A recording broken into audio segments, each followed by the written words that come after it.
Thank you, Madam Speaker. I thank the gentleman for yielding. The Majority Leader just a few minutes ago used the term danger to our democracy. Danger to our democracy. Think about this. Democrats have closed the Capitol, allowed proxy voting, kicked Republicans off committee, won't let Republicans serve on this select committee. First time in the history of the Congress, the Minority Leader was not allowed to put on a select committee the individuals he or she selected. First time in the history of our nation. Democrats are trying to end the Electoral College, trying to end the filibuster, trying to pack the court. This committee, the January 6th committee, altered evidence and presented to the American people as if it were true. And they accuse us of being a danger to our democracy? Mr. Gates was right. We got a border that is complete chaos. We have $6 gas in California, $4 gas everywhere else in the country. We have crime at record levels in every major urban area in this nation. And we have an inflation problem that's at a 40-year high. And this committee has more contempt resolutions for a purely political reason. I think the whole committee is purely political, designed to do one thing: keep President Trump off the ballot in 2024. The gentlelady from Wyoming, in her opening comments, used the term false message. False, she used to say big lie, now I guess it's false message. And I just jotted down, I thought when she said, I started jotting things down. False, think about all the false messages we have got from them in the last few years. They told us the protests in the summer of 2020 were peaceful. Got $1 billion worth of damage around our cities that says it wasn't. They told us the dossier was real. They told us it was Republicans who wanted to defund the police. That's almost laughable if it wasn't so serious for our law enforcement and for the families who live in those areas where mayors and city councils did defund the police. They told us the FBI didn't spy on the Trump campaign. We know that wasn't true. We got Inspector General reports that tell us all kinds of things about what they did in front of the FISA court. They said Trump colluded with Russia. We got a Mueller report. 19 lawyers, 40 FBI agents, 30 million hard-earned American tax dollars in that report that said that false message was just that, false. They told us COVID didn't start in the lab. Sure looks like it did. They told us the lab wasn't doing gain-of-function research. Sure looks like it was. They told us the vaccinated can't get it. We know that's wrong. Every day there's a new announcement. A member of Congress is getting it. Fully vaccinated, boosted, everything else. They told us the vaccinated can't transmit it. They told us that was wrong. And you talk about the biggest false message that's just been confirmed in the last week, how false it was. The Hunter Biden laptop was Russian disinformation. The Hunter Biden laptop was Russian disinformation. October 22nd, 2020, 2 weeks before the election, candidate Biden, in a debate, is asked about his son's business dealings with foreign companies. He says, quote, nothing was unethical. He said, my son has not made money with business interests with companies with an interest in China. And we all know there are 4.8 million reasons why that statement was not accurate. And how do we know? Washington Post told us. Not me, not President Trump, not Republicans. The Washington Post told us last week, 2 stories last week, a week ago today. One at 11 a.m., one at 11:04 a.m. 2 8-page articles, 4 minutes apart, confirming what we knew, but what big media, big tech, Democrats colluded to keep from the American people just days before the most important election we have, the presidential election. Who's going to be our next commander-in-chief? The laptop was real, the eyewitness was real, the emails were real. The only thing fake was that collusion from those individuals, those entities, to keep important information from we the people in the run-up to the most important election we have. And oh, by the way, they were joined by 51 former intel officials, joined in the collusion. You know, it's also interesting, it's funny how that story has changed. 18 months ago, started off, wasn't his laptop, quickly switched to, well, it was his laptop, but it was Russian disinformation. And now it is, well, it wasn't Russian disinformation, but Joe Biden had nothing to do with it.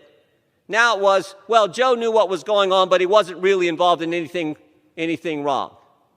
Ron Klain told us that. Chief of Staff told us that Sunday. We need to be focusing on the issues that the American people want us to focus on. If you want to talk about danger to our democracy and the biggest false message, I would say what happened, one of the biggest dangers to our democracy and one of the biggest false messages is what happened 18 months ago, where that story was kept from the American people.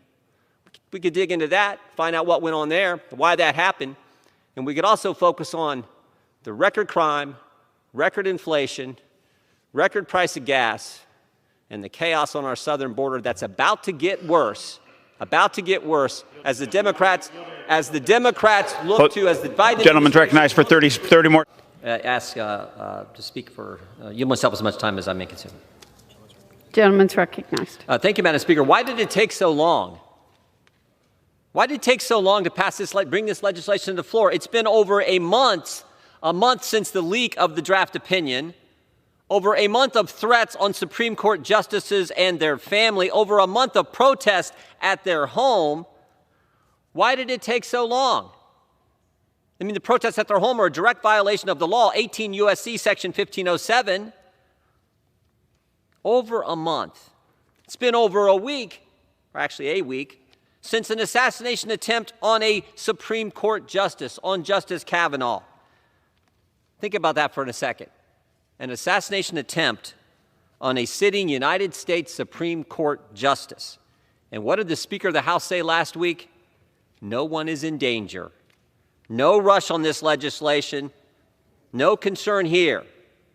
The Senate passed this bill a month ago. Why hasn't the House? Why did it take so long? I think the answer is obvious. Because they've always wanted to intimidate the court. That's been their goal since the get-go. Their goal was to intimidate the court. That's been their objective all along. Think about the history. First, we had the Kavanaugh confirmation mess, where the left just made up things about Justice Kavanaugh and his family. Then we had the leader of the Senate, the Democrat leader of the Senate, on the Supreme Court steps say to two justices, Mr. Kavanaugh and Mr. Gorsuch, he said, "You've released the whirlwind. You will pay the price." Last April, the Democrat chair of the Judiciary Committee introduced legislation to do what? To pack the court, to add 4 associate justices to the United States Supreme Court. Why 4? Why not 1? Why not 2? Why not 3? Why 4? Because 4 would give them a majority on the court. Then there was the sustained attack on Justice Thomas and his wife over the last several weeks. The Democrats on the Judiciary Committee even had hearings about Justice Thomas. Then, of course, there was the leak of the draft opinion itself, something that's never happened. And then there were the protests at Supreme Court justices' homes, again, in direct violation of the statute. And then, finally, there was the hearing the Democrats had in the Judiciary Committee about the abortion issue while the Dobbs decision is pending in front of the court. You remember that hearing. That's the one where the Democrat witness said men could get pregnant. That's the history here. And then, of course, last week, we had an assassination attempt on Justice Kavanaugh. Intimidation is their goal. It's the same reason the Department of Homeland Security stood up the Disinformation Governance Board. It's the same reason the Department of Justice is targeting parents who have the nerve to show up at a school board meeting and speak up for their kids. It's all about intimidation. That's how the left operates, and we've seen it play out now against the Supreme Court. But the good news is, finally, this bill is going to pass and give the justices of the highest court in our land the protection they and their families deserve. So I say better late than never. We support this legislation. Should have passed a darn long time ago, and we reserve our time, Madam Speaker.